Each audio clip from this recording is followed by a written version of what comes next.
Hi hello welcome back to my channel Sonu Juhi's kitchen. ఈ video చూస్తున్న ప్రతి ఒక్కరికి కృష్ణాష్టమి శుభాకాంక్షలు అండి. ఇవాల్టి వీడియోలో కృష్ణాష్టమి స్పెషల్ అటుకుల పాయసం ఎలా తయారు చేయాలో చూసేద్దాం.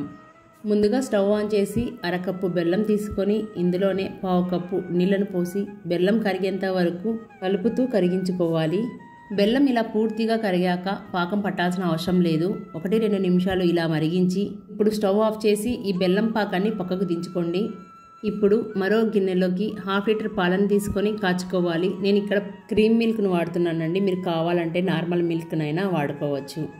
ఇప్పుడు మరో పక్కన స్టవ్ మీద ప్యాన్ పెట్టుకొని 1 టేబుల్ స్పూన్ నెయ్యిని తీసుకొని నెయ్యి బాగా వేడయ్యాక ఇందులోకి డ్రై ఫ్రూట్స్ వేసుకుందాం. బాదం, జీడిపప్పు పలుకులు, ఎండు ద్రాక్ష, పంకిన్ సీడ్స్ వేసి ఇవన్నీ బాగా ఫ్రై చేసుకోవాలి. ఇలా ఫ్రై చేసుకున్న వాటిని ఒక గిన్నెలోకి తీసుకొని పక్కన ఉంచండి.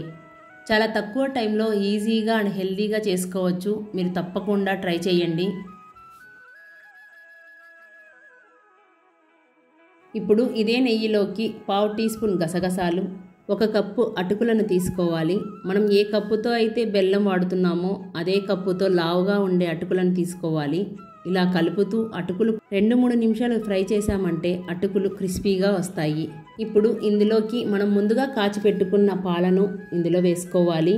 ఇలా సగం పాలను తీసుకొని బాగా కలిపి ఒక 4-5 నిమిషాల పాటు ఫ్లేమ్ని మీడియం ఫ్లేమ్లో పెట్టుకొని ఉడికించుకోవాలి. ఇప్పుడు స్టవ్ ఆఫ్ చేసి పాయసాన్ని ఒక 5 నిమిషాల పాటు చల్లారనిచ్చాక ముందుగా మనం ప్రిపేర్ చేసిన బెల్లం పాకాన్ని ఇలా వడగట్టుకొని తీసుకోవాలి.